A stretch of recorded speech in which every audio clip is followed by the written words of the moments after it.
Pendant 7 années consécutives, j'ai pris soin de mon petit-fils Théo avec toute l'énergie que j'avais. Je ne cherchais ni louange ni médaille.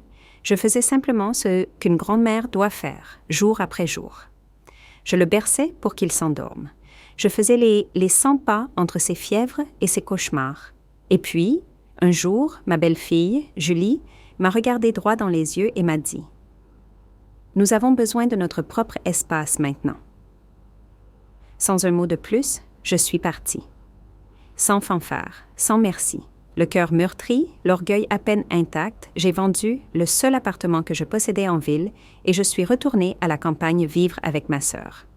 Je me suis dit que j'avais besoin de paix, que peut-être, juste peut-être, il était temps de commencer à vivre pour moi. Mais la paix a duré moins d'une saison. Un après-midi humide, le téléphone a sonné. C'était Antoine, mon fils. « Écoute, maman, est-ce que tu pourrais venir aider avec Théo cet été? Il te réclame beaucoup. » Une pause.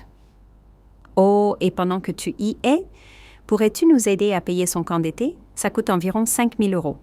5 000 €. Ainsi, non seulement j'étais la nounou de service, mais aussi leur distributeur automatique personnel. Ils pensaient vraiment que j'avais vendu mon appartement pour financer leur vie. Cette fois-ci, non.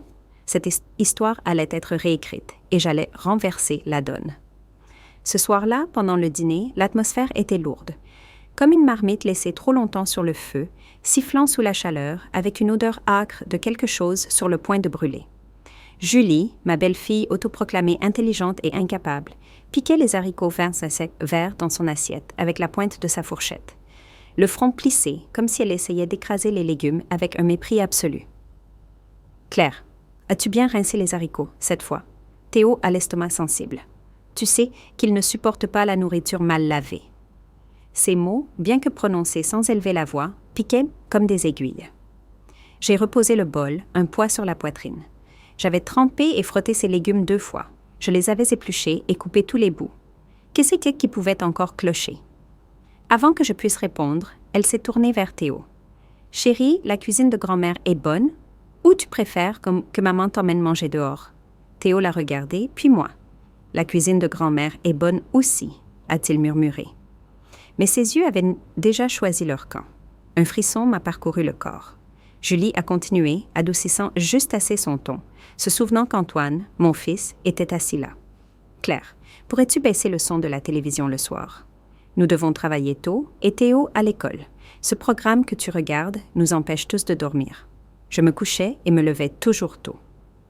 Eux, ils veillaient tard. Ce n'était pas la première fois que nos horaires se croisaient et je savais que ce ne serait pas la dernière. Je me suis tournée vers Antoine. Mon fils. Il gardait la tête baissée, mâchant, prétendant ne rien entendre. Une colère a surgi en moi, si rapide qu'elle m'a coupé le souffle. « Julie, ai-je lancé, la voix tremblante, j'ai élevé Théo pendant 7 ans, jour et nuit. Penses-tu vraiment que je ferai quoi que ce soit pour lui nuire? Je baisserai le son, d'accord, mais ne te permets pas de déformer les choses ou de mentir. » Antoine a enfin levé les yeux. « Maman, voyons, Julie ne le pensait pas comme ça. » Son ton était léger, comme s'il lissait du lait renversé. « Elle pense juste au bien de Théo, au bien de nous tous. Ne pourrions-nous pas être compréhensifs? » Compréhensif. Mes mains tremblaient. J'avais été compréhensive. Je n'avais fait que comprendre. Je cuisine, je nettoie, je fais des courses, je m'occupe de leur fils du matin au soir et voilà ce que je reçois. Des plaintes sur la façon dont je lave les légumes, des reproches parce que ma télévision est trop forte. Julie a posé sa fourchette, ses lèvres esquissant un sourire poli, une lame enveloppée de soie. « Claire, ce n'est pas qu'on ne t'apprécie pas, c'est juste qu'on pense qu'il est temps d'avoir notre propre espace. » Théo grandit. Il a besoin de développer son indépendance. Nous aimerions essayer de gérer les choses seuls pendant un temps. Indépendance. Quel mot astucieux pour masquer ce qu'il voulait vraiment dire. La vérité était claire. Je ne faisais plus partie du tableau. J'étais le désordre qu'ils devaient nettoyer. Pendant 7 ans, j'avais tourné autour de leur petite famille comme une toupie, jusqu'à perdre le sens de moi-même. Et maintenant, épuisé, ils voulaient me jeter comme un meuble démodé. Ils m'avaient donné ma chaleur, et eux n'avaient ressenti que la brûlure, trop proche, trop inconfortable. Après cette nuit-là, La maison a changé. C'était comme si quelqu'un avait coupé la musique. Antoine et Julie se déplaçaient en parfaite synchronisation, m'évitant avec l'élégance d'une routine bien rodée. Avant, nous nous asseyions ensemble après le dîner, discutions de notre journée, regardions un peu la télévision. Maintenant, ils emportaient leurs assiettes et disparaissaient dans leur chambre ou emmenaient Théo se promener sans moi. J'étais laissée seule dans ce salon vide, murmurant pour moi-même face à un écran, comme un fantôme prétendant encore appartenir au monde des vivants. Ils ne m'ignoraient pas seulement, ils m'avaient reléguée. Je n'étais plus une grand-mère, j'étais un bruit de fond, ou pire, un meuble qui grinçait trop. J'ai essayé de me connecter avec Théo, lui proposant de lui lire une histoire, de construire une tour de blocs, mais il s'éloignait, le regard incertain, prudent. « Maman dit que je dois apprendre à jouer seule maintenant, » a-t-il dit.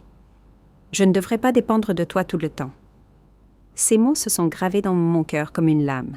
Les enfants ne savent pas mentir. Ils répètent seulement ce qu'on leur apprend. Et Julie, elle-même, lui avait tendu le couteau. Cette nuit-là, quelque chose en moi s'est figé. La chaleur dans ma poitrine s'est durcie, devenant froide, puis encore plus froide.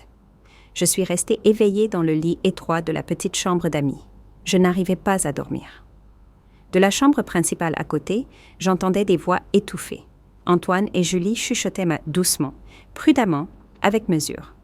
Je ne distinguais pas les mots, mais je n'en avais pas besoin. Ce rythme silencieux et contenu suffisait. J'étais déjà à l'extérieur.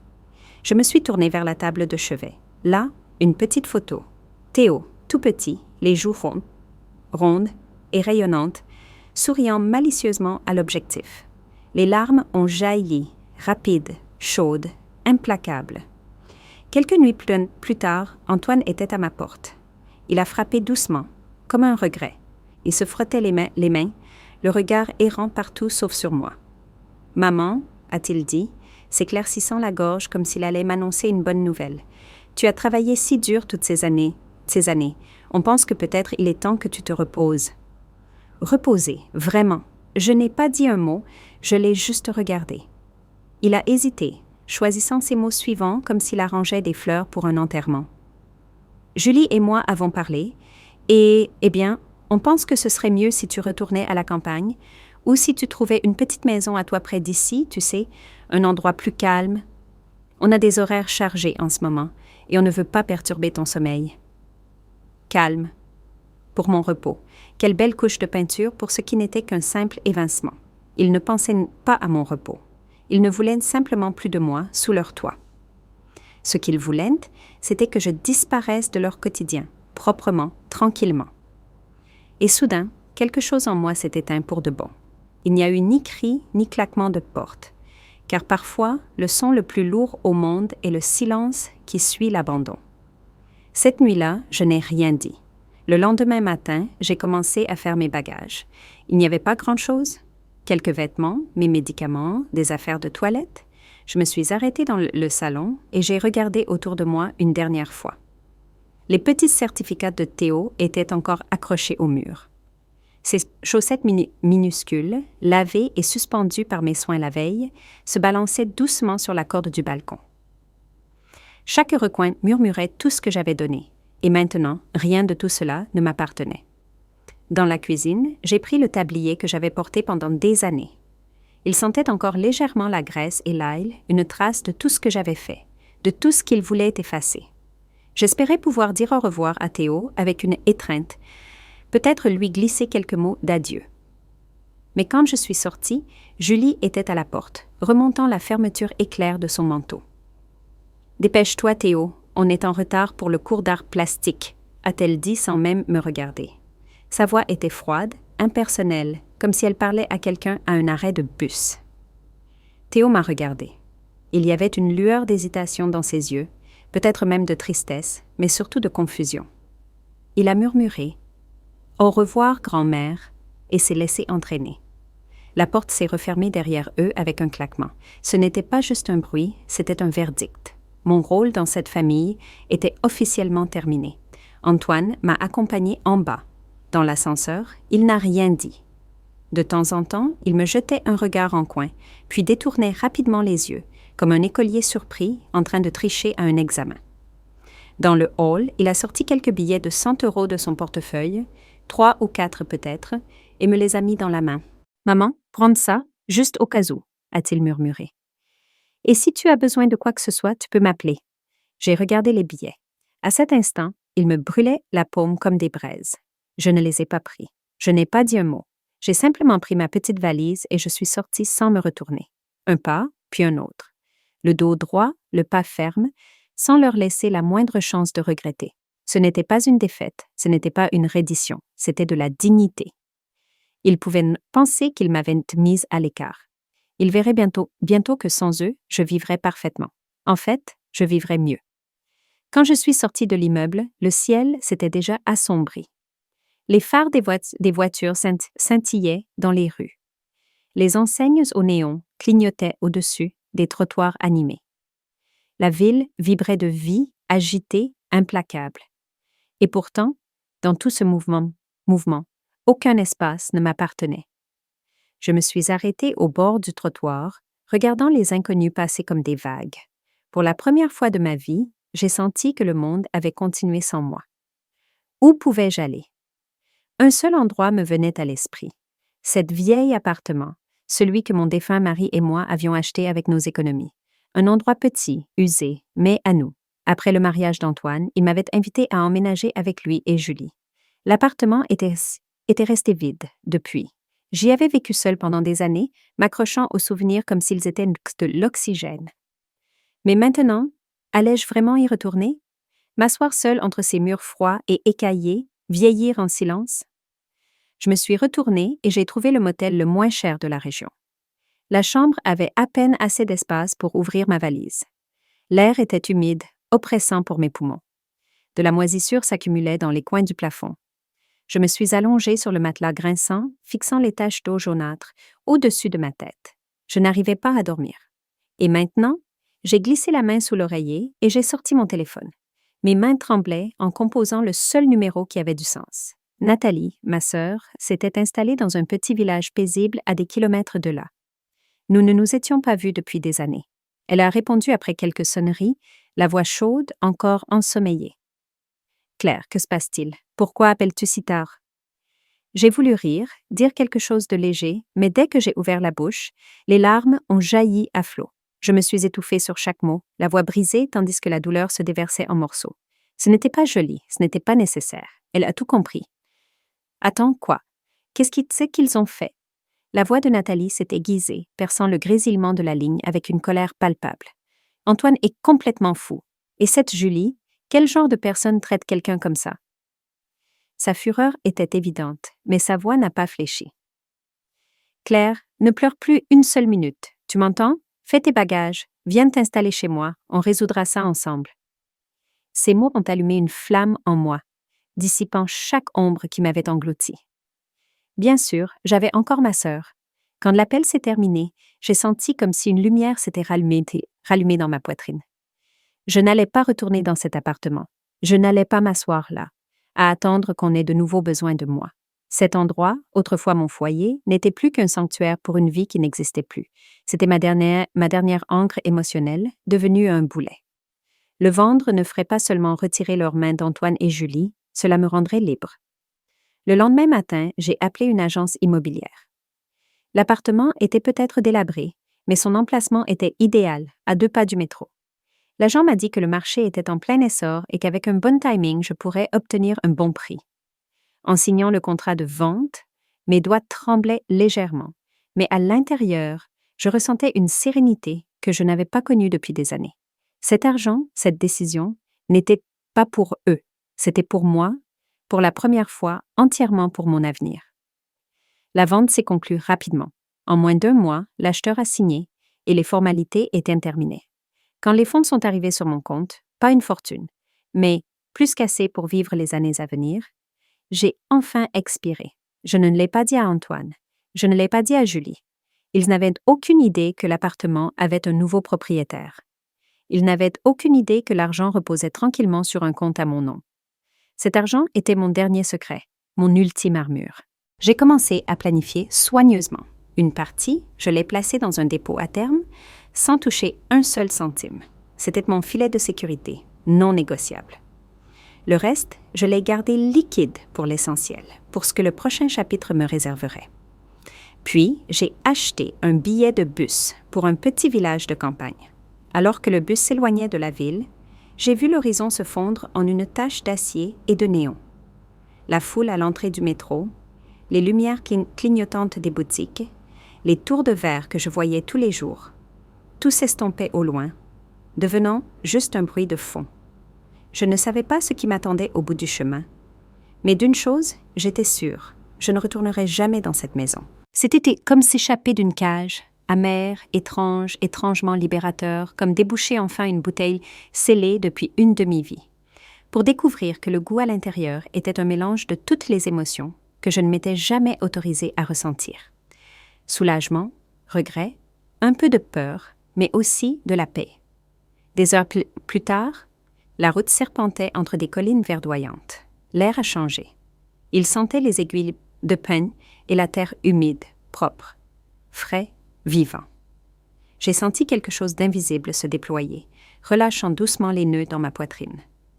Le bus s'est arrêté à la petite gare routière du village et elle était là, Nathalie, debout sur le quai. Les mains dans les poches de son manteau, les yeux fixés sur les fenêtres.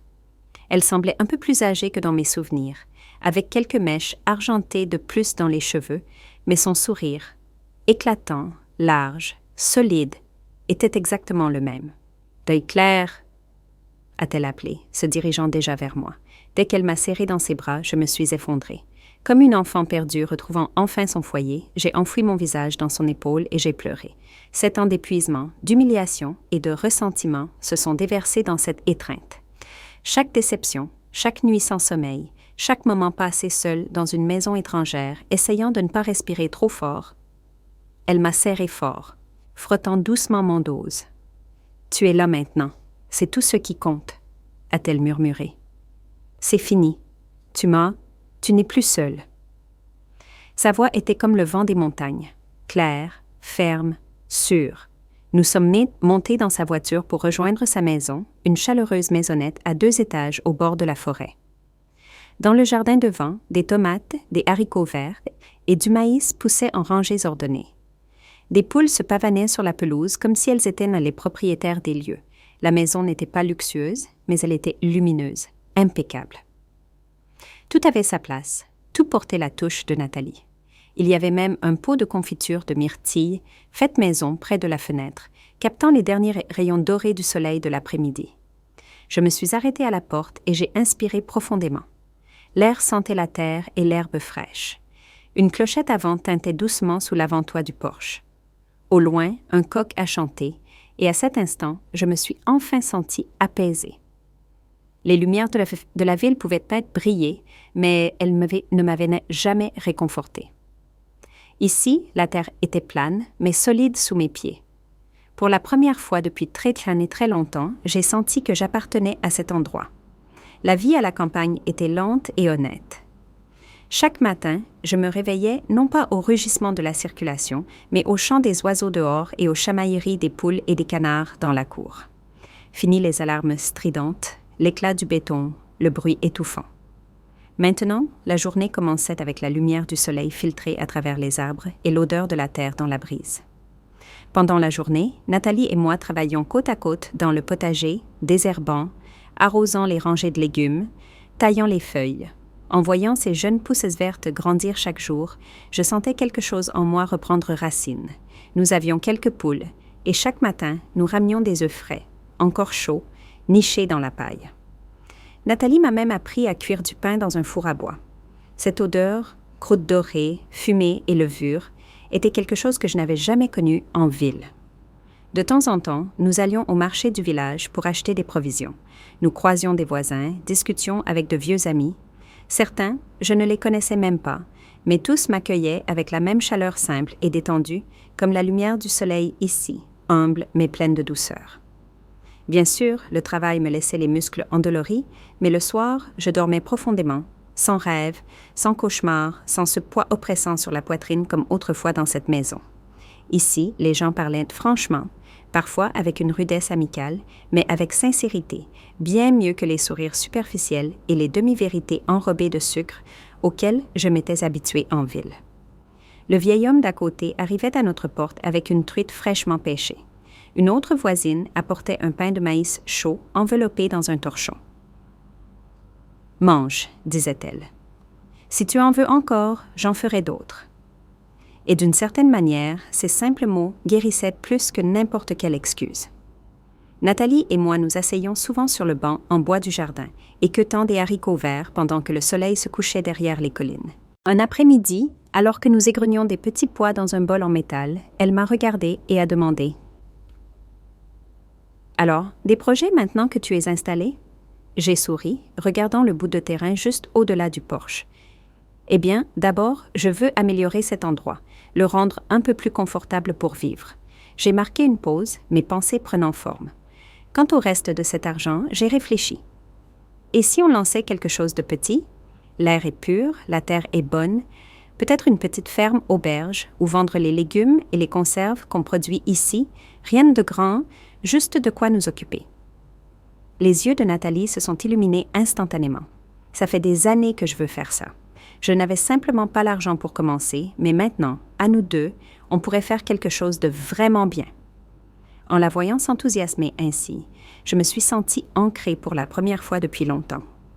En ville, je passais mes journées à tourner autour du goûter de Théo après l'école, des humeurs d'Antoine et des caprices de Julie. J'étais un fil effiloché, tiré dans toutes les directions, sans qu'on me permette de garder ma forme. Mais maintenant, je cultivais la terre, et ici, si je plantais quelque chose, je savais exactement que j'obtiendrais en retour. Juste au moment où la vie commençait à sembler stable, la paix a volé en éclats avec un seul appel téléphonique. L'identifiant. Antoine. J'ai fixé l'écran quelques secondes, le cœur serré de cette lourdeur familière. Puis, je me suis éloignée à l'autre bout de la cour, hors de vue de Nathalie. J'ai pris une profonde inspiration. J'ai appuyé sur « Répondre ». « Salut, maman ». Sa voix semblait étrange, trop désinvolte, trop forcée. « Salut, mon chéri », ai-je répondu calmement. Il a bavardé un moment. Il ne m'a pas demandé comment j'allais, ni mentionné mon départ. Il n'appelait pas pour prendre de mes nouvelles, il appelait pour demander quelque chose. « Alors, tout va bien là-bas? Tu t'en sors financièrement? »« Je vais bien, » ai-je dit posément. « Je ne dépense pas beaucoup. »« Oh, super. » Une pause. Puis, la vraie raison. « Écoute, à propos de cet appartement, celui que tu avais avant, tu l'as vendu? » J'ai esquissé un léger sourire. Toujours calme, toujours sereine. « Oui, je l'ai vendu. » « Combien t'a-t-il rapporté? » a-t-il demandé trop vite, essayant, sans succès, de sembler détaché. Intérieurement, j'ai ri froidement, mais mon ton est resté léger. Pas grand-chose, juste assez pour que Nathalie et moi puissions nous débrouiller, améliorer la vieille maison. Ne t'inquiète pas, je ne vais pas vous embêter. Silence. Je pouvais presque l'entendre digérer la déception. Quelques secondes plus tard, il a réessayé, la voix basse, hésitante. « Maman, tu sais, les choses sont un peu serrées en ce moment, les frais scolaires de Théo explosent et... » Je l'ai interrompu. « Toi et Julie devez apprendre à gérer vos finances. Mon argent est déjà placé. Je ne compte pas y toucher. À mon âge, j'ai besoin de m'assurer d'avoir quelque chose pour moi. Tu comprends, n'est-ce pas? »« Oui, » a-t-il dit doucement, et l'appel s'est terminé. Je suis restée dans la cour, le téléphone à la main, regardant les collines au loin. Le vent portait l'odeur de la terre et des pins, mais il n'y avait pas de paix dans ma poitrine. Je le savais. Ce n'était que le début. Il n'allait pas me lâcher si facilement. Peu après, Nathalie a dû remarquer mon expression. Elle s'est approchée et m'a donné un léger coup sur le bras. « Antoine a appelé, hein? Qu'est-ce qu'il voulait cette fois? » Je lui ai tout raconté. Elle a donné une claque sur sa cuisse, furieuse. « Je t'avais dit qu'ils en avaient après ton argent, Claire. Ne te laisse pas attendrir encore une fois. Ils te reprendront dans leur filet en un clin d'œil. » J'ai hoché la tête lentement. Ma vision s'aiguisait. Pour eux, l'argent de l'appartement n'était pas le mien, c'était juste un héritage en attente. Ils parlaient gentiment, mais ne voyaient qu'un compte bancaire auquel ils pouvaient accéder à tout moment. Et, bien sûr, leur prochain coup n'a pas tardé, mais cette fois, il était déguisé sous un nouvel emballage. Théo, grand-mère. Sa voix était douce, familière, hésitante, comme le son de vieux souvenirs tirant sur les cordes de mon cœur. Ce mot m'a frappé profondément. 7 ans d'histoire et de friandises, de pansements et d'étreintes avant le coucher. Ce genre de lien ne se brise pas facilement. J'ai essayé de garder une voix douce. « Salut Théo, grand-mère te manque ?»« Oui, tu me manques ?» a-t-il dit entre des sanglots. « Grand-mère, quand reviens-tu? Je veux rejouer avec toi. » Je suis restée silencieuse un instant, le cœur tordu par tant d'émotions que je ne pouvais les nommer. Était-ce vraiment lui? « Chérie, est-ce que maman ou papa t'ont demandé de m'appeler ?» ai-je demandé prudemment. Silence, juste sa respiration, puis un murmure à peine audible. « Oui, maman a dit que si tu reviens, on pourrait aller au parc d'attractions, et tu m'aideras à payer le camp de robots. » Et là, quelque chose s'est brisé en moi, net, définitif. Voilà, donc ce que c'était. Toujours le même jeu, toujours le même manuel. Ils utilisaient son innocence, son amour, comme un accessoire. Ils en faisaient une enveloppe à la voix douce pour leur prochaine campagne de collecte de fonds. Ils voulaient que je paie à nouveau. Que je paie pour être aimée, pour être regrettée, pour avoir une place dans une famille qui ne voulait pas vraiment de moi, juste que je serve. Mais pas cette fois. Plus jamais. Je ne tomberai pas 2 fois dans le même piège. Je me suis calmée, adoucissant le tremblement dans ma voix. « Grand-mère te manque aussi, chérie. Dès que je pourrai, je viendrai te voir, mais sois sage, d'accord ?» Après avoir raccroché, ma main serrait encore le téléphone. Ce dernier vestige de chaleur que je gardais, ce fil émotionnel qui me reliait à eux, s'était évaporé, consumé par un appel avec la sincérité d'un scénario répété. Quelques jours plus tard, Antoine a rappelé. Cette fois, pas de bavardage inutile, pas de détour. Il est allé droit au but, avec l'assurance désinvolte de quelqu'un qui avait déjà décidé que la réponse serait oui. « Maman, l'été approche. Julie et moi sommes débordés par le travail et, eh bien, il n'y a personne pour s'occuper de Théo. Pourrais-tu venir aider un peu? Il n'arrête pas de dire que tu lui manques. » J'ai presque ri, mais tout ce qui est sorti était un ton lent et sec. « Ah oui, aider. » J'ai étiré les mots délibérément. « Si je reviens, où suis-je censé dormir? La dernière fois, il n'y avait plus de place chez vous. » Une pause. Il ne s'y attendait pas. Puis est venue une tentative maladroite de diplomatie. « Eh bien, oui, l'appartement est un peu petit, mais peut-être, je ne sais pas, le canapé, juste pour un moment, ou tu pourrais louer quelque chose à côté. On pourrait contribuer à une partie du loyer. » Quel culot! Cette offre résonnait si fort que je pouvais presque entendre le cliquetis de la calculatrice dans la tête de Julie, à 3 régions de distance. Il voulait que je revienne. Pas comme invité, ni même comme famille, mais comme nounou à temps plein, sans lit, sans confort, sans même de dignité, et j'aurais le privilège de payer pour cela moi-même, avec peut-être, une subvention partielle pour le loyer.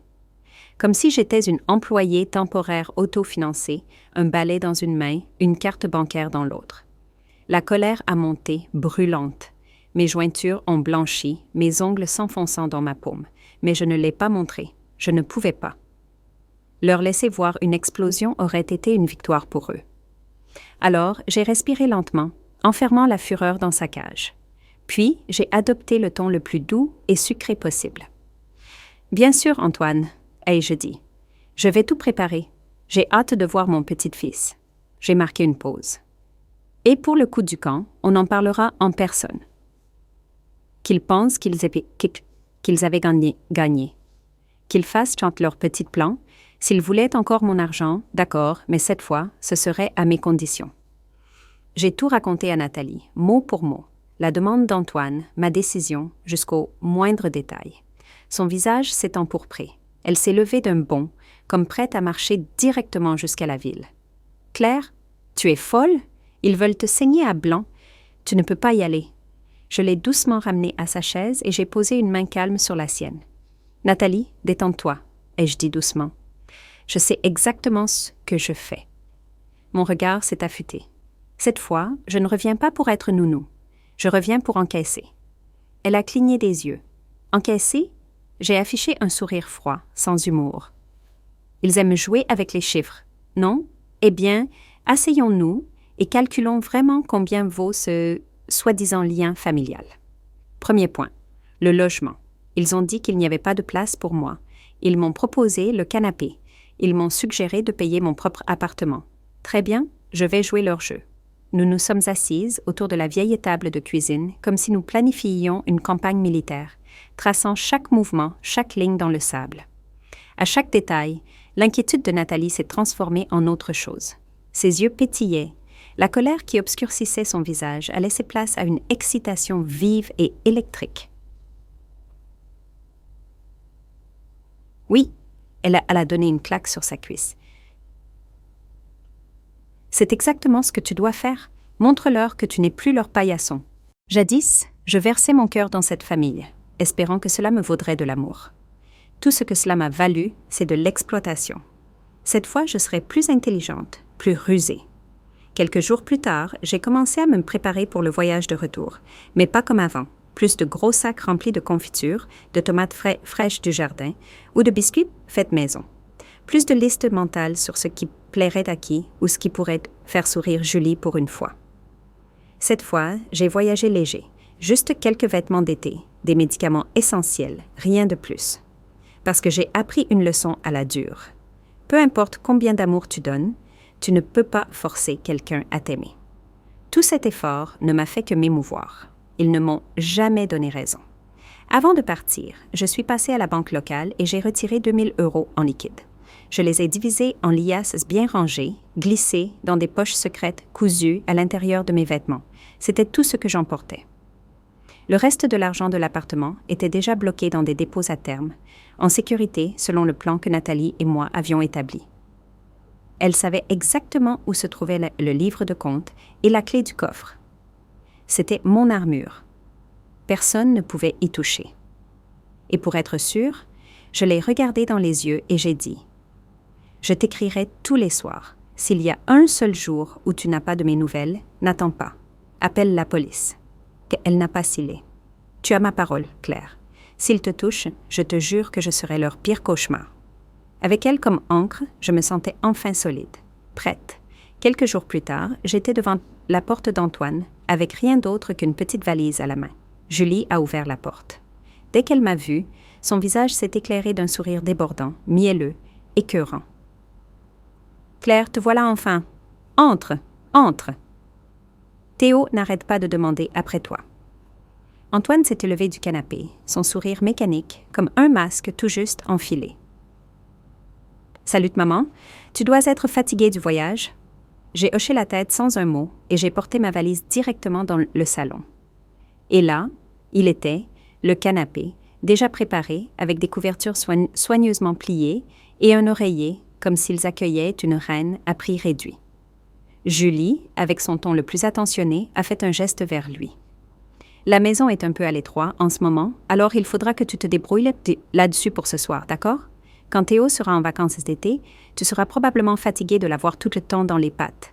Alors, repose-toi un peu. » Chaque mot était imprégné de douceur, mais le message était clair. Ne prends pas tes aises, ne fais pas de bruit, ne sois pas trop à l'aise.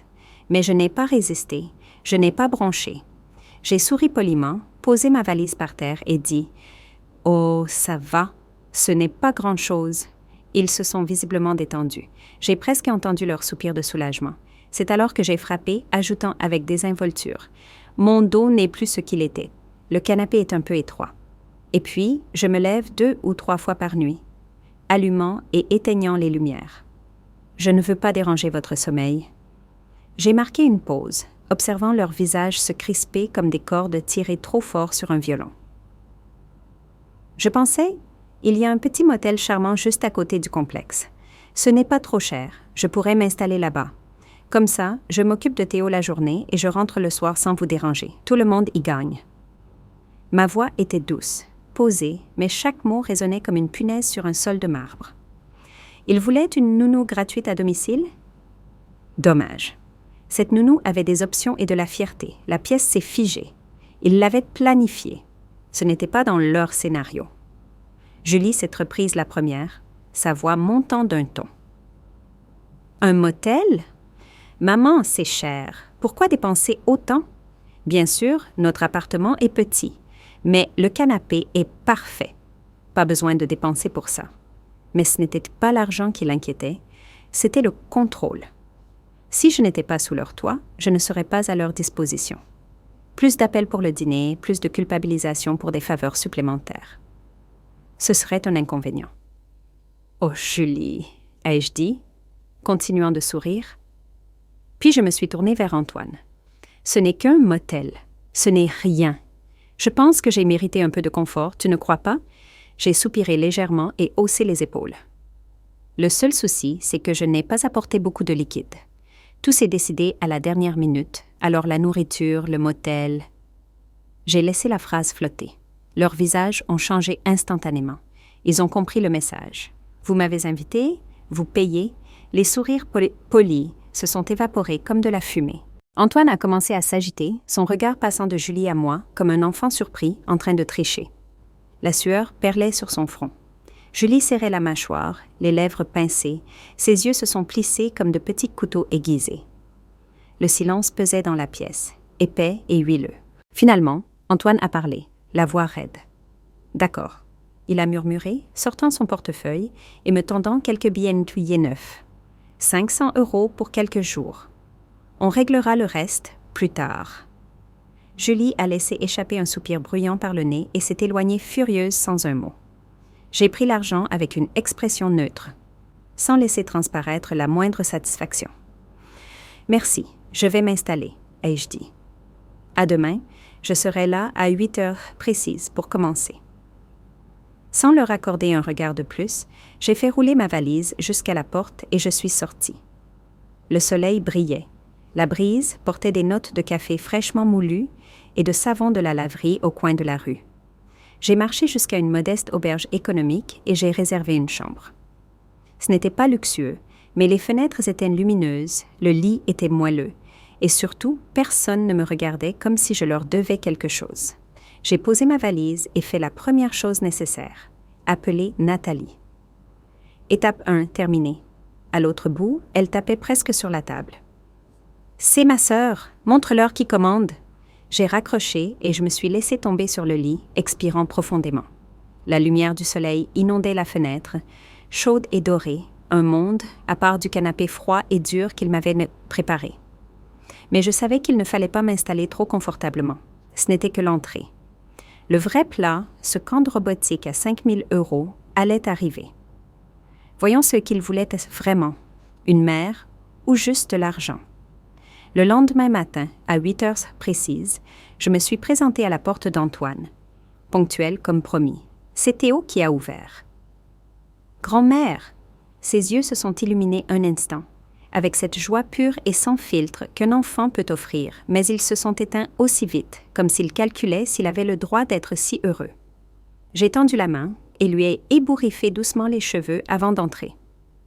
Julie est sortie de la chambre en traînant des pieds, encore en pyjama, bâillant à moitié, forçant un sourire plus piquant qu'affectueux. « Ah, tu es là !» a-t-elle dit. J'ai hoché la tête, neutre. « Théo a mangé ?» Elle s'est dirigée vers la cuisine. « Pas encore, j'allais préparer quelque chose. » Je n'ai pas répondu. Je me suis assise sur le canapé, j'ai allumé les informations du matin et j'ai regardé en silence. Quelques minutes plus tard, elle est revenue avec 2 assiettes d'un petit déjeuner simple et les a posées sur la table sans un mot. Elle m'a jeté un regard en coin, mourant d'envie de dire quelque chose, mais elle s'est ravalée. Après le petit déjeuner, Antoine et Julie étaient pressés de partir, s'habillant presque en silence. Juste au moment où elle remontait la fermeture de son manteau, Julie a lancé par-dessus son épaule. « Oh, Claire, prépare quelque chose de léger pour le déjeuner. Les vêtements de Théo sont dans la machine, tu peux t'en occuper.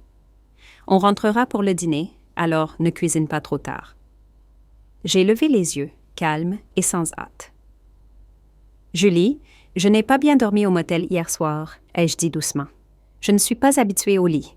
Je me sens un peu faible aujourd'hui. » Puis j'ai souri, toujours douce comme le miel. « Je vais emmener Théo manger quelque chose de rapide. Pour les vêtements, je pense que toi et Antoine pouvez vous en charger ce soir. » J'ai accepté de m'occuper de Théo, pas de gérer la maison. L'air s'est épaissi. Son visage s'est effacé comme un masque qui glisse. Elle a entrouvert les lèvres, plissant les yeux comme si elle allait me planter quelque chose dans le front, mais elle a vu Théo là, qui m'observait.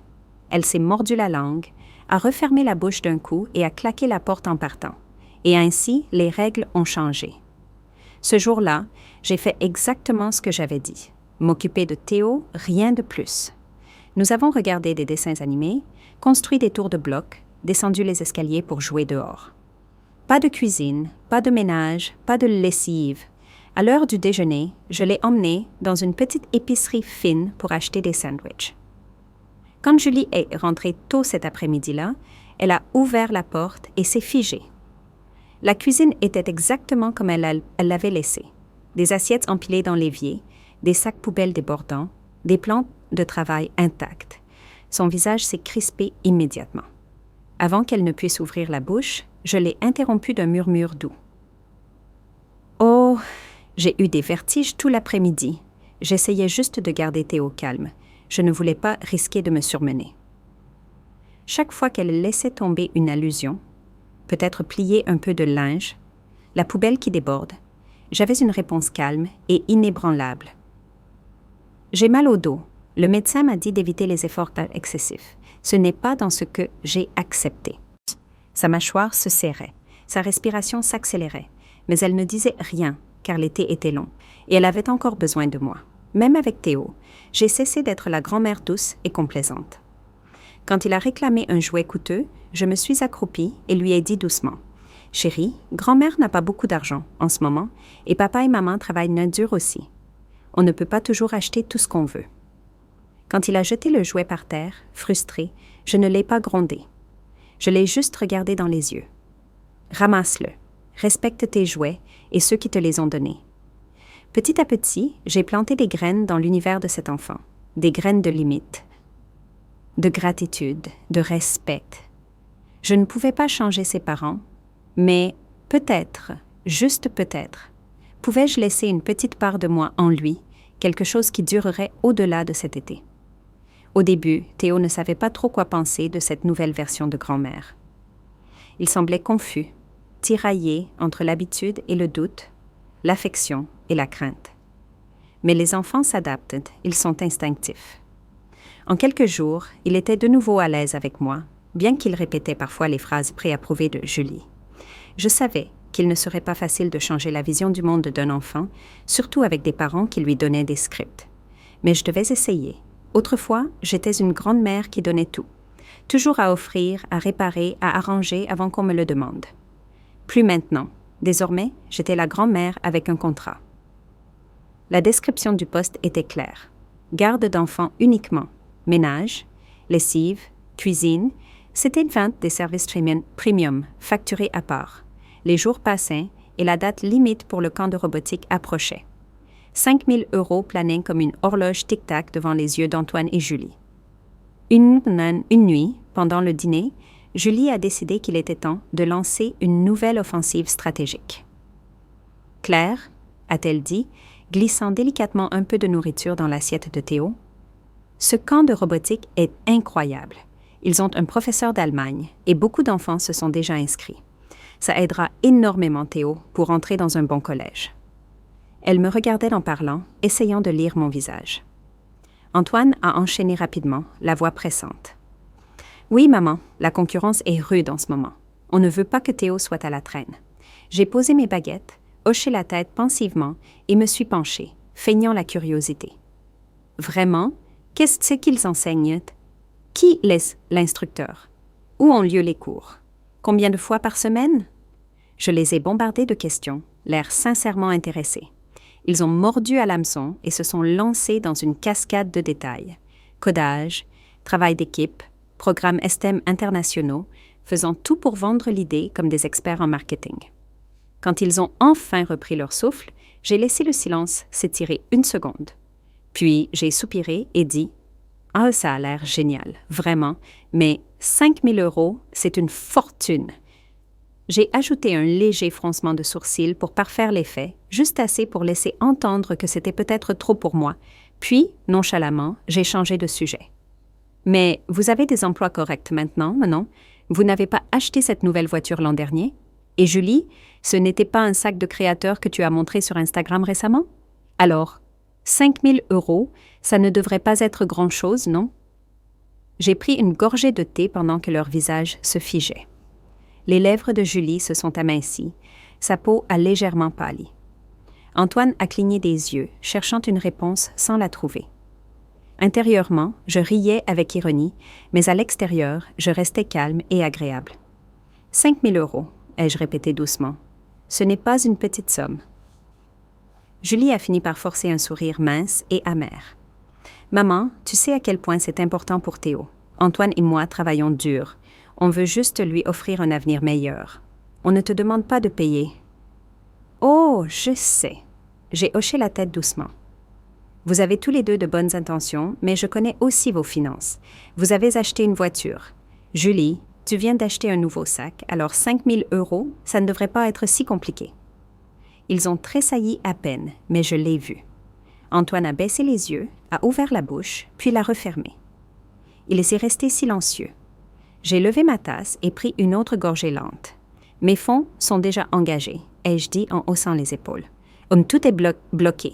Je ne peux vraiment pas y toucher. C'est votre responsabilité à tous les deux. Leurs visages se sont figés, comme si un mur qu'ils espéraient traverser s'était transformé en acier. Je leur ai donné une dernière poussée douce. Vous êtes les parents. C'est à vous d'investir dans l'avenir de votre enfant, pas de compter sur quelqu'un d'autre pour assumer ce coût. Un autre silence s'est installé dans la cuisine, dense et inconfortable. La main d'Antoine tremblait légèrement en saisissant ses baguettes. Il a regardé Julie, puis moi. Après un instant, il a enfin parlé. « D'accord, maman. On se débrouillera. » Julie n'a rien dit. Elle a serré la mâchoire. Sa poitrine s'est soulevée et abaissée brusquement une fois avant qu'elle ne se retourne et file dans la cuisine pour nettoyer. Les lèvres pincées, le dos raide, la douleur de la défaite inscrite dans chaque mouvement. Elle savait qu'elle avait perdu cette manche et que je n'étais plus la cible facile d'autrefois. Le lendemain matin, pile à l'heure, je suis arrivée à la porte d'Antoine et Julie, cette fois non seulement en tant que grand-mère, mais en tant que femme avec des limites, de la clarté et du pouvoir de décision. Dans ma main, un contrat que j'avais rédigé la veille au soir. Fini les attentes vagues, fini le chantage émotionnel. Juste un accord clair et équitable.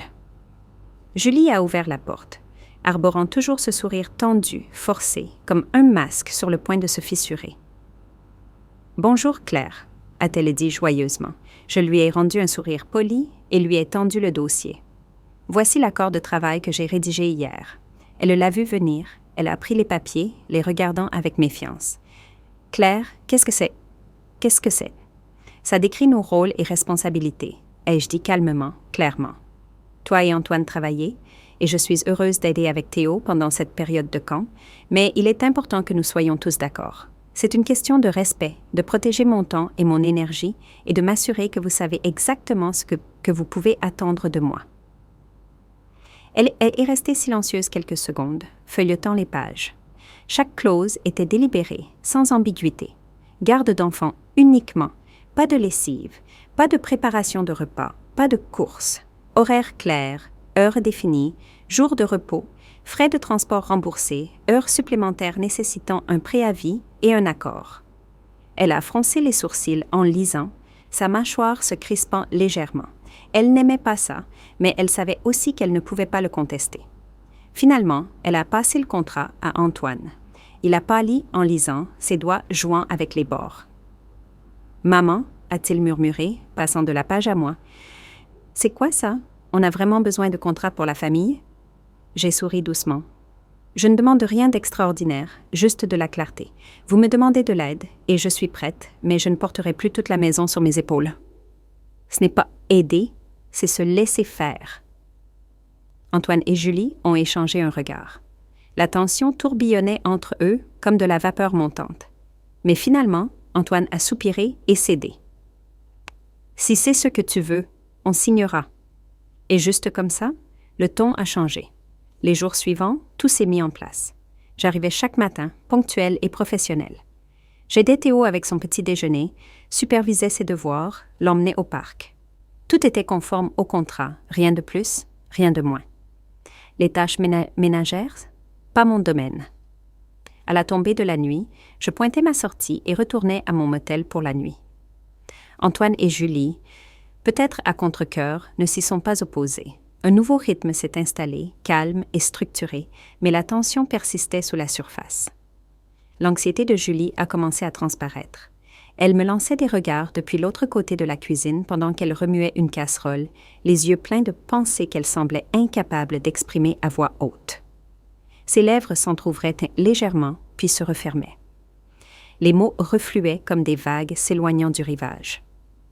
Je remarquais tout, mais je ne disais rien, car je me souvenais trop bien des mois, des années, où je courais dans cette maison comme une domestique non payée. Comme elle restait silencieuse, me regardant m'épuiser. Maintenant, elle pouvait rester silencieuse, comme je l'avais fait autrefois. Au cours de la 2e semaine de mon retour en tant que nounou sous contrat, ma routine a pris un rythme paisible. J'arrivais à 8 heures précises chaque matin et partais à 18 heures, comme n'importe quel professionnel. Théo et moi avons aussi trouvé notre propre rythme, un lien calme et respectueux avec des attentes claires. Mais je n'ai pas laissé mon monde se réduire aux 4 murs de la maison d'Antoine. Chaque après-midi, après le déjeuner, j'emmenais Théo au parc communal. Il était toujours plein de vie. Des enfants jouant avec des bulles, des parents étendant des couvertures pour pique-niquer, des couples âgés marchant lentement sur l'herbe. Au début, nous étions juste un duo en marge, mais il n'a pas fallu longtemps pour que les habitués du parc nous remarquent. « Vous êtes nouvelle ici ?» a demandé une femme âgée aux lunettes de soleil surdimensionnées, les cheveux gris soigneusement coiffés. Elle s'appelait Marguerite, bénévole à l'église et organisatrice communautaire à temps partiel. « Pas exactement, » ai-je répondu avec un sourire. « Je loge au motel du coin. Je suis ici cet été pour aider mon fils avec son petit. » Ses yeux se sont illuminés. « Un motel! Quelle vie libre vous menez! » Une jeune mère, un bambin dans les bras, s'est jointe à la conversation.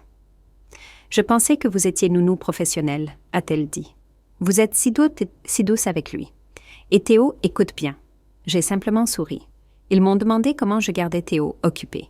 J'ai partagé ce que je savais. Utiliser de vieux journaux pour faire des marionnettes en papier, transformer des cailloux en jeux de mathématiques, utiliser les bancs du parc pour apprendre à raconter des histoires. Pendant que je parlais, quelque chose a changé dans leurs yeux.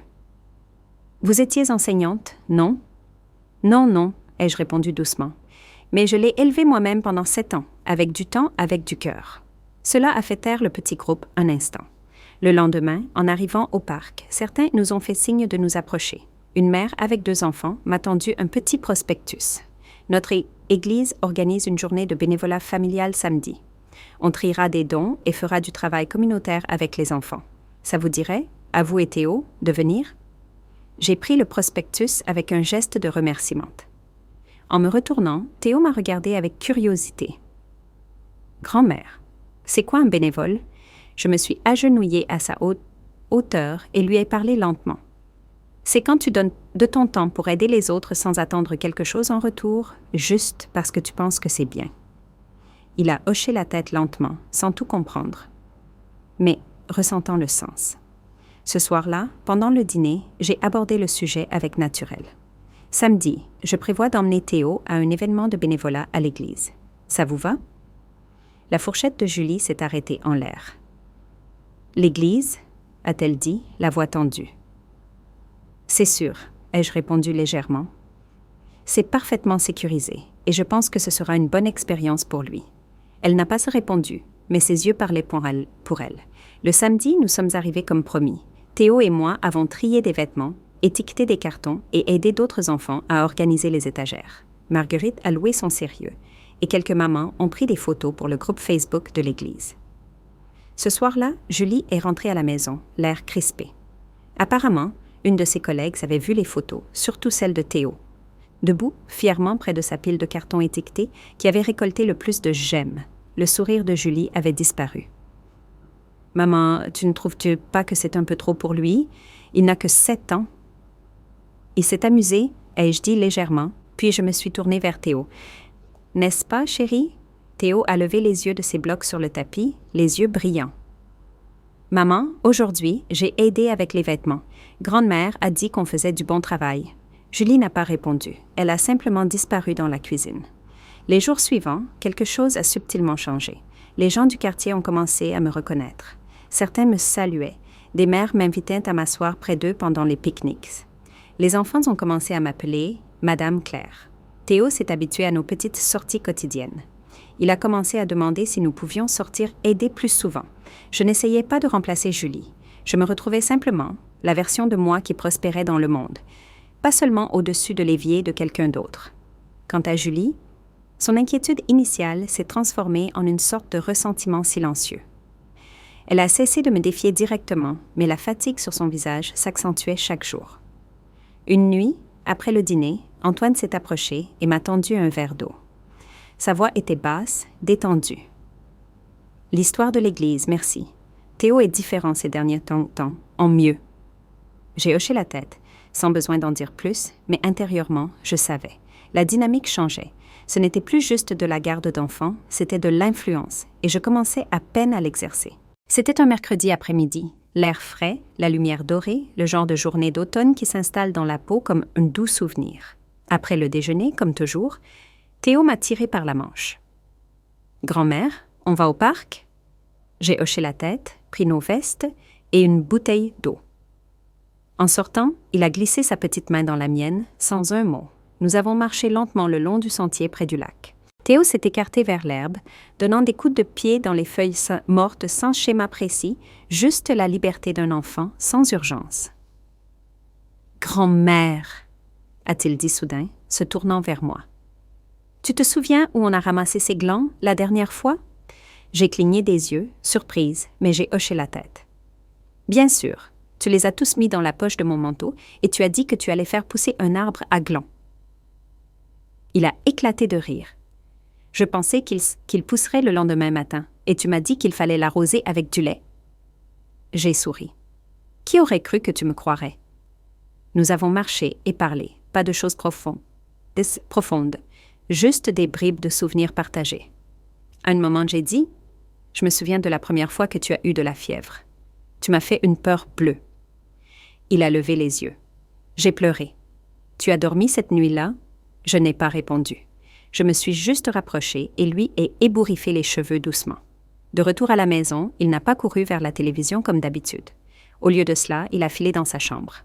J'étais dans la cuisine, lui préparant un verre d'eau, quand il a crié « Grand-mère, viens ici !» Je l'ai trouvé assis par terre, entouré de papier et de feutres. Il m'a tendu un dessin. « C'est pour toi, c'est nous deux. » Sur la page, un adulte tenait la main d'un enfant sous un grand arbre. Les lignes étaient tordues, les couleurs débordaient des contours, mais c'était parfait. « Tu as dit qu'on venait souvent dans ce parc avant, » a-t-il dit doucement. J'ai pris le dessin et hoché la tête. Je n'avais pas assez confiance en ma voix pour parler. À ce moment-là, la porte d'entrée s'est ouverte. Antoine était rentré. « Oh, beau! Papa !» Théo a couru vers lui, agitant le papier. « Aujourd'hui, j'ai dessiné grand-mère dans le parc. » Antoine a pris le dessin, l'a regardé et n'a rien dit. Quelques minutes plus tard, il s'est approché de moi. Sa voix était basse. « Maman, merci. Théo était différent ces derniers temps, en mieux. » Je n'ai pas répondu. Il a hésité un instant, puis a ajouté doucement. « Je crois que je commence à comprendre comment tu l'as élevé toutes ces années. » Je l'ai regardé dans les yeux, calme et impassible. Il n'est pas trop tard pour apprendre. Cette nuit-là, Théo a insisté pour que je lui lise le même livre d'images 3 fois de suite. Ce n'est que lorsqu'il pouvait à peine garder les yeux ouverts qu'il a enfin accepté de se coucher. En le bordant, il a murmuré « Grand-mère, tu peux revenir vivre avec nous ?» J'ai souri, remontant la couverture jusqu'à son menton. « Chérie, ai-je chuchoté, un jour tu grandiras, et tu n'auras pas besoin que ta grand-mère soit tout le temps à tes côtés. » La lumière s'est éteinte avec un léger clic. Je suis restée dans l'embrasure un long moment à l'observer. Il s'est retourné dans son sommeil, sa voix n'était qu'un faible murmure dans l'obscurité. « Grand-mère ?» Cela a tiré quelque chose de profond en moi, mais je n'ai rien dit. J'ai simplement fermé la porte, silencieuse, stable, lentement. Le vendredi soir, la maison était inhabituellement calme. Théo était dans sa chambre. en train de colorier. J'étais assise sur le canapé du salon avec un livre, la télévision éteinte, la cuisine silencieuse. Seuls quelques grincements occasionnels de l'extérieur brisaient le calme. Julie est sortie de la cuisine, posant les assiettes dans l'évier. Elle ne m'a pas demandé d'aide comme avant. Elle n'a pas dit un mot. Elle a ouvert le robinet, me tournant le dos. Antoine était assis à la table de la salle à manger, sans toucher son téléphone. Il m'a regardé, puis Julie, puis moi encore, comme s'il essayait de peser quelque chose d'invisible. Finalement, il a parlé. « Maman ?» J'ai levé les yeux et murmuré. « Il a hésité. Julie dit que Théo est différent ces derniers temps. Plus calme, il joue plus seul. Il dit « merci maintenant ». J'ai fermé mon livre et hoché la tête, la voix sereine. « C'est bien. » Il s'est raclé la gorge, baissant la voix comme s'il ne voulait pas que l'eau la couvre. Ça lui coûte de l'admettre. Elle pense que tu fais peut-être exprès pour qu'il s'attache plus à toi, comme si c'était une compétition. Je n'ai rien dit, je l'ai juste regardé. Il a continué. Mais je ne crois pas que ce soit ça. Je pense que tu le vois. Tout simplement. Que tu vois ce qui compte. L'eau s'est arrêtée. Julie s'est retournée, un torchon à la main, et a lâché. Et alors? Je ne le vois pas? C'est ça que tu veux dire? Antoine a tressailli. Je ne voulais pas dire. Elle a jeté le torchon sur le plan de travail. Tu sais ce que c'est depuis qu'elle est revenue? Elle fait ce qu'elle veut, et d'une manière ou d'une autre, on la félicite. Moi, je fais la lessive, les repas, la logistique, et personne ne le voit. Julie, a tenté Antoine, mais elle était déjà lancée. Elle veut prouver qu'elle est une meilleure mère, qu'elle est plus aimable. Et toi, a-t-elle pointé Antoine, la voix brisée, tu la laisses faire. Je n'ai pas dit un mot. Je ne l'ai pas regardée. Je ne me suis pas défendue. Je suis restée assise là, les yeux fixés sur la table basse où les feutres aquarelles de Théo étaient éparpillés. J'ai attendu. Sa colère a rebondi sur le silence comme des points sur du coton doux. Pas de bruit, pas de résistance, juste du calme. Antoine est resté silencieux un long moment, puis, doucement. Peut-être qu'elle sait simplement mieux aimer les gens. Tout s'est arrêté. Julie a ouvert la bouche, puis l'a refermée. Elle s'est figée. Ses épaules ont tremblé. Puis elle s'est retournée et s'est éloignée. La porte de la chambre s'est fermée derrière elle avec un clic doux, mais définitif. Le lendemain matin, juste avant l'aube, je suis sortie du motel. Antoine était déjà là, debout près de ma voiture, une enveloppe blanche à la main. « Maman », a-t-il dit, la voix rauque, « je n'ai pas beaucoup dormi cette nuit. » Je n'ai pas répondu. Il m'a tendu l'enveloppe. « Ce n'est pas de l'argent, c'est juste un mot. » Je l'ai prise, l'ai dépliée. L'écriture était un peu inégale, un peu précipitée. « Tu as toujours été notre foyer, mais nous avions oublié ce que ça signifiait. » Je l'ai repliée et hoché la tête. « Merci », ai-je dit. Il m'a regardé. « Reviendrais-tu? Vivrais-tu avec nous? » J'ai secoué la tête. « Attendons que Théo soit un peu plus grand, on verra. » Il n'a pas discuté, il a juste hoché la tête. Puis, alors que je me tournais pour partir, il m'a rappelé. « Maman, je me suis arrêtée. Je suis désolée d'avoir attendu si longtemps pour être de ton côté. » J'ai levé la main et salué sans mots. Ce n'était pas nécessaire. Cette nuit-là, de retour au motel, mon téléphone a vibré. Un message de Julie. « Désolée, je crois que j'ai été trop émotive et que j'ai réagi trop fort. Je n'avais pas vu les choses clairement avant. » Sans ponctuation, sans salutation, juste une ligne de texte simple et froissée, comme un morceau de papier froissé et lissé. Je n'ai pas répondu, mais je ne l'ai pas supprimé non plus. Le dernier vendredi d'août, j'ai soigneusement plié mes quelques vêtements et les ai rangés dans ma valise. Pas d'adieu, pas de message dans le groupe familial, tout comme à mon arrivée. Calme, propre, sans laisser de fils pendant. Théo dormait encore ce matin-là. Je ne l'ai pas réveillé. À la place, j'ai ouvert son carnet de dessin à la page où nous avions dessiné des oiseaux ensemble. Au bord du papier, j'ai écrit en petites lettres soignées « Si grand-mère te manque, dessine quelque chose et envoie-le-moi par la poste. Les lettres durent plus longtemps que les appels. » J'ai fermé ma valise. Dehors, au motel, Nathalie m'attendait déjà dans sa voiture, la vitre baissée, un sourire aussi insouciant que toujours. « Tout est là ?» a-t-elle dit. « Tu ne leur as pas apporté leur casserole et poêle aussi ?» J'ai ri doucement, jeté un dernier regard au quartier et n'ai rien dit. Quand nous sommes arrivés à la campagne, le ciel commençait à peine à s'éclaircir. La maison était la même, en briques rouges, à 2 étages, sauf qu'il y avait maintenant quelques plants de menthe dans le jardin. Le dernier projet de jardinage de Nathalie. En sautant de la voiture, elle a ouvert grand les bras, comme un maître de cérémonie annonçant le retour d'un spectacle. « Regardez qui est de retour, notre intrépide guerrière de la ville, revenue pour se retirer dans la gloire. » Je n'ai pas pu m'empêcher de rire.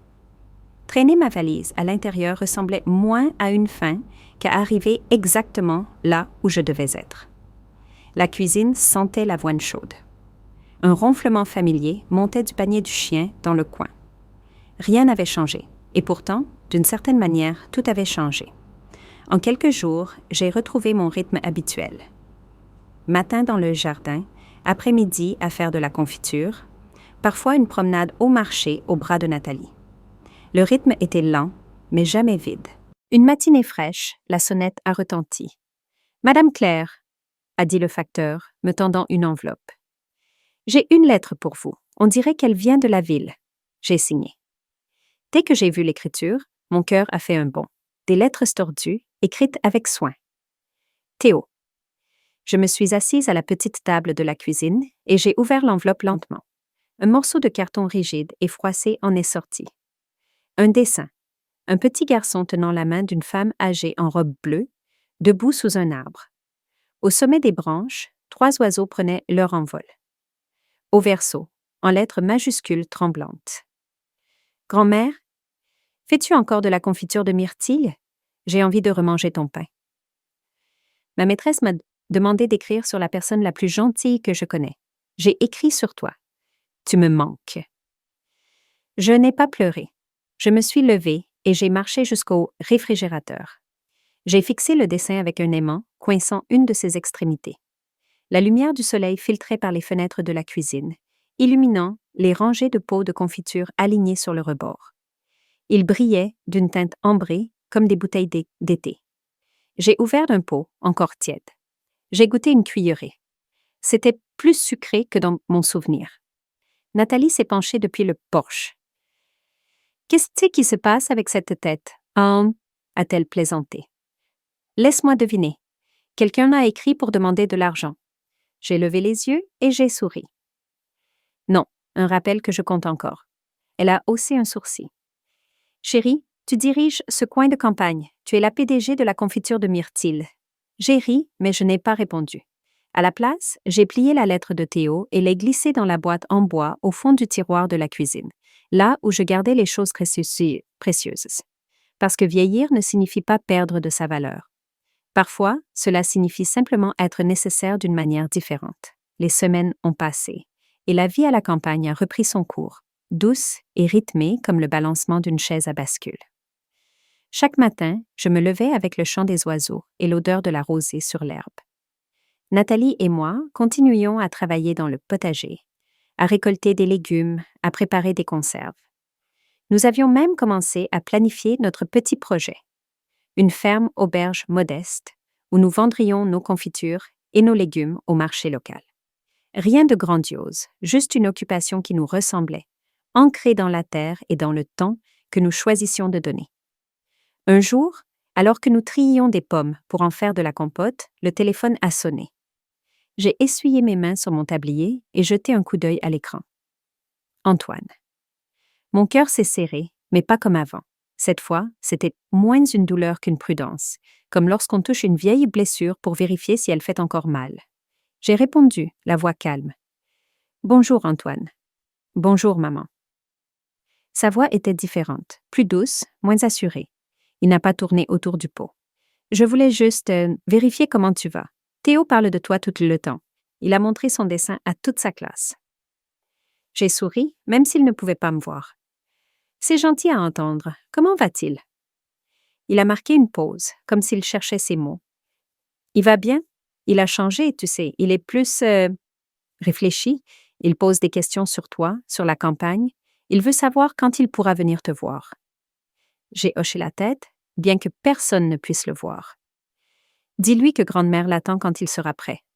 La porte est toujours ouverte. » Il y a eu un silence, pas inconfortable, mais chargé. comme si nous pesions tous les deux ce qui n'avait pas été dit. « Maman, a-t-il fini par dire, je sais que les choses n'ont pas été faciles. Je n'ai pas été juste avec toi. Julie et moi, on a réfléchi et on veut faire mieux. Si tu veux revenir, pas juste pour garder Théo, mais pour être avec nous, comme une famille, on trouvera un moyen. » J'ai fermé les yeux, laissant ces mots s'installer. Ils étaient sincères, je le sentais, mais ils arrivaient tard, après tant de silences, tant de blessures. « Antoine, » ai-je répondu doucement, « je suis heureuse où je suis. La campagne, Nathalie, ce projet qu'on construit, c'est ma maison maintenant, mais je ne ferme pas la porte. Quand Théo aura besoin de moi ou quand vous serez prêt à être une famille sans attente, je serai là. » Il n'a pas insisté. « D'accord, maman, je comprends. » Avant de raccrocher, il a ajouté « Théo t'envoie une autre lettre. Il a passé toute la semaine à la faire. » J'ai ri doucement. J'ai hâte de la voir. Quand l'appel s'est terminé, j'ai reposé le téléphone et repris mon couteau pour couper les pommes. Nathalie, qui avait écouté en silence depuis l'autre côté de la cuisine, a levé un sourcil. « Alors, il veut quoi, cette fois? »« Rien, » ai-je dit en souriant. « Juste parler. » Et Théo envoie une lettre. Elle a grogné, mais ses yeux pétillaient. « Tant qu'ils n'essayent pas de te ramener dans leur bazar, tu es trop bien pour ça maintenant. » Quelques jours plus tard, la lettre est arrivée. Cette fois, c'était un dessin encore plus détaillé. Un champ avec des poules, un soleil brillant, et au centre, Théo et moi tenant chacun un pot de confiture. Au verso, il avait écrit « Grande-mère, je veux venir voir tes poules. Je peux t'aider à faire de la confiture? J'ai dit à papa que je veux être comme toi quand je serai grand. » J'ai fixé les mots un long moment, le cœur gonflé d'une chaleur que je n'avais pas ressentie depuis longtemps. J'ai rangé la lettre dans la boîte en bois, à côté de la première, et j'ai écrit une réponse ce soir-là. « Cher Théo, les poules t'attendent, et il y a toujours un pot de confiture pour toi. Viens quand tu veux. Grand-mère t'aime. » Les mois ont passé et la vie a continué. Nathalie et moi avons ouvert notre petite ferme auberge au printemps suivant. Ce n'était pas grand-chose. Une table au marché du village, des pots de confiture de myrtilles, de fraises et de prunes, des légumes frais du jardin et parfois du pain cuit au four à bois. Les gens du coin nous connaissaient, nous saluaient par nos prénoms. Les enfants du village couraient autour de notre stand, demandant des histoires ou des morceaux de pain. J'étais devenue Madame Claire, la femme qui savait faire chanter la terre et qui racontait des histoires sur les glands qui poussaient avec du lait. Théo est venu nous rendre visite l'été suivant. Antoine et Julie l'ont accompagné, restant quelques jours dans un gîte à proximité. Ils étaient différents, plus calmes, moins exigeants. Julie m'a aidé à cueillir des tomates dans le jardin, sans un mot sur la propreté des légumes. Antoine a passé du temps avec Théo, construisant une cabane en bois dans la cour. Ils ont mangé notre confiture sur du pain frais, et pour la première fois, il n'y avait ni tension ni attente. Quand ils sont partis, Théo m'a serré fort dans ses bras. « Je reviendrai, grand-mère. » « Promis. » J'ai hoché la tête, lui ébouriffant les cheveux. « Je sais, chérie. » Assise sur le porche ce soir-là, un pot de confiture à la main, j'ai regardé le soleil se coucher derrière les collines. Nathalie s'est assise à côté de moi, une tasse de thé fumante entre les mains. « Alors, comment tu te sens, guerrière de la ville ?» a-t-elle demandé avec un clin d'œil. J'ai ri doucement, comme si j'avais enfin trouvé ma place. Elle a hoché la tête et nous sommes restés là, en silence, regardant les étoiles apparaître une à une. La vie n'était pas parfaite, mais elle était à moi, construite de mes propres mains, avec des racines profondes dans une terre qui me rendait tout ce que je lui donnais. Et quelque part, dans une boîte en bois au fond d'un tiroir, les lettres de Théo me rappelaient que l'amour, le vrai, ne demande jamais de contrat.